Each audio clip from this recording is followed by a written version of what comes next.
पति और पत्नी करीब 13 दिन तक शिमला और मनाली की सैर करते हैं, इधर उधर घूमते हैं। उसके बाद जब वापस लौटकर घर आते हैं तो महिला अपने मायके चली जाती है, क्योंकि 5 साल की जो इसकी बेटी है वह अपनी माँ के पास ही थी। माँ पूछने लगती है कि बेटा, दामाद जी दिखाई नहीं दे रहे हैं, ना ही उनसे कोई बातचीत हो पा रही है। जैसे ही माँ ने बेटी से पूछा तो बेटी इधर उधर की बात घुमा फिरा कर जवाब देना शुरू कर दिया। माँ को उसके बातों से शक होने लगा। माँ जिद पर अड़ जाती है। आखिरकार दामाद जी हैं कहाँ? बेटी माँ के आगे टूट जाती है और बताती है कि लगभग 13 दिन पहले मैंने उनका कत्ल कर दिया था। जैसे ही माँ ने यह बात सुनी, माँ के पैरों तले जमीन खिसक जाती है।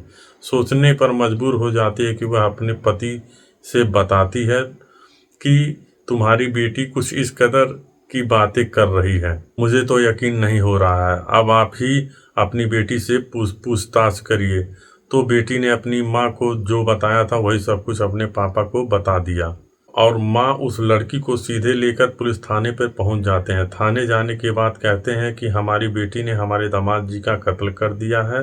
थानेदार ने लड़की के स्टेटमेंट के आधार पर टीम भेजा उसके घर पर कि मामला क्या है, क्योंकि लड़की ने बताया था कि उसने कत्ल कर दिया और कत्ल करने के बाद जो लाश है वह घर के अंदर जो बाथरूम है उसमें रखी हुई है। 2 सिपाही बाथरूम में जाते हैं, जाके देखते हैं तो बाथरूम में नीट और क्लीन मिलता है। सिपाही बोलता है, सर जी यहाँ पर कुछ ऐसा नहीं है, यह लड़की झूठ बोल रही है, यह तो सिर्फ एक ड्रम रखा हुआ है, ड्रम जो कि सीमेंट से भरा हुआ है।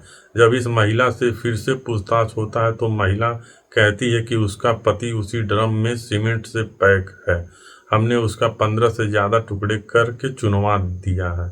ड्रम को जब खोला जाता है तो वाकई उसके अंदर लाश निकलती है। इसके बाद सोशल मीडिया पर यह कहानी ट्रेंड करने लगता है। हर कोई इस घटनाक्रम के बारे में जानने की कोशिश में जुट जाता है कि आखिरकार मामला क्या है और क्या हुआ था, कौन था जो उसका पति बनकर शिमला और मनाली में घूम रहा था। आज इस कहानी के माध्यम से मैं जानने की कोशिश करते हैं। नमस्कार दोस्तों, मैं मनोज कुमार, जो कि सच्ची घटना मैं आपको सुनाने जा रहा हूं। यह सच्ची घटना उत्तर प्रदेश के जिला मेरठ, थाना ब्रह्मपुरी, इसी इलाके का एक कॉलोनी है जिसका नाम है इंदिरा नगर। वहीं पर एक टीचर कॉलोनी है। टीचर कॉलोनी की यह सच्ची घटना, एक लड़का जो कि मर्चेंट नेवी का पूर्व कर्मचारी होता है, 24 फरवरी 2025 को रात लगभग 8 या 9 बजे के आसपास की बात है। वह अचानक से लंदन से अपने घर पहुंच जाता है और लंदन से घर पहुंचने की उसके पीछे की एक वजह थी कि जैसे ही अगली तारीख यानी 25 फरवरी आएगी तो उसके पत्नी का जन्मदिन शुरू होता है। वह अपने पत्नी को सरप्राइज देना चाहता था। ठीक 2 दिन के बाद 28 फरवरी को उसकी बेटी का भी जन्मदिन होता है, इसीलिए माँ और बेटी को सरप्राइज देना चाहता था। और अचानक से जब घर में दस्तक देता है तो घर में खुशियों के गीत गाए जाने लगते हैं और एकदम सरप्राइज देखकर सब लोग चौंक जाते हैं। घर में सब ठीक ठाक चल रहा था।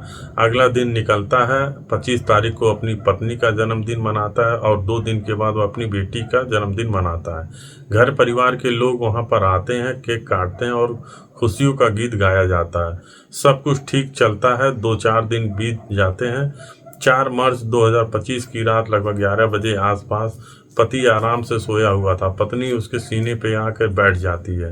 एक बड़ा सा चाकू से अपने ही पति के सीने में बहुत तेजी से घोंप देती है। जैसे ही चाकू उसके शरीर में जाता है तो उसकी चीखें निकल जाती हैं। कुछ घंटे पहले उसने जो खाना खाया था, खाने में नशीला पदार्थ मिलाया हुआ था। नशीला पदार्थ खाने की वजह से उसका शरीर उस तरह से मूवमेंट नहीं कर रहा था। इसी वजह से वह अपनी पत्नी का विरोध नहीं कर पा रहा था। किसी ने पैर भी पकड़ा था। उसी ने कई बार चाकू से सीने में बार बार घोंप दिया। वो गिड़गिड़ाता रहा, मुझे छोड़ दो, मैं तुम्हारी ज़िंदगी से चला जाऊंगा, मुझे माफ़ कर दो, छोड़ दो, मैं तलाक दे दूंगा। लेकिन सामने वाले पर कुछ फर्क नहीं पड़ा। कातिलों के कानों तक उसकी फरियाद पहुंच ही नहीं रही थी। उसके नस को टटोला जाता कि वह मरा कि नहीं मरा। उसकी पत्नी सोचती है कि उसका लाश क्या होगा, तो उसका प्रेमी ने कहा, परेशान मत हो, मेरे पास कुछ पॉलीथीन है और पॉलीथीन के अंदर उसके लाश के टुकड़े को पैक कर देंगे। उसके लाश के टुकड़े को शहर के अलग अलग हिस्से में फेंक दिया जाएगा।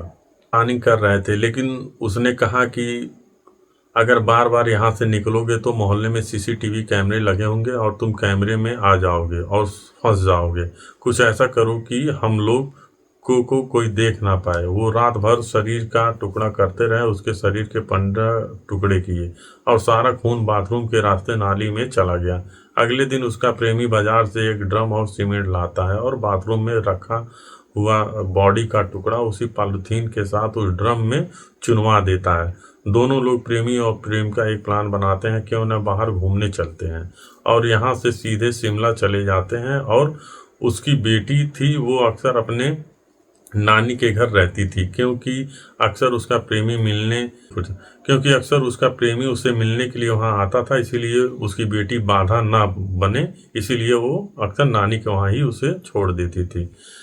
अक्सर अकेले रहती थी और उसने अपने कॉलोनी वालों को यह बता के गई थी कि वह अपने पति के साथ शिमला घूमने के लिए जा रही है। जब 13 दिन के बाद वह घूम कर आते हैं तो प्रेमी तो अपने घर चला जाता है, अपनी दुनिया में, और मुस्कान अपने मायके जाती है, जहां पर उसके घर वाले उसका बातों से संतुष्ट नहीं होने पर पुलिस स्टेशन जाते हैं। मां ने अपनी बेटी के खिलाफ FIR दर्ज कराया। बहुत सख्ती से पूछताछ करने के बाद वह बोली कि सर, लाश ड्रम में है। यह सूचना पाते ही बड़े बड़े अधिकारी मौके पे पहुंच जाते हैं और सारे शहर में हंगामा मच जाता है। प्रेमी के सबूत वापस लंदन से लौट कर आता है तो अपने पत्नी का मोबाइल देख लेता है कि किस तरह से साहिल से बातचीत करती है। उसने इस बात का एतराज किया।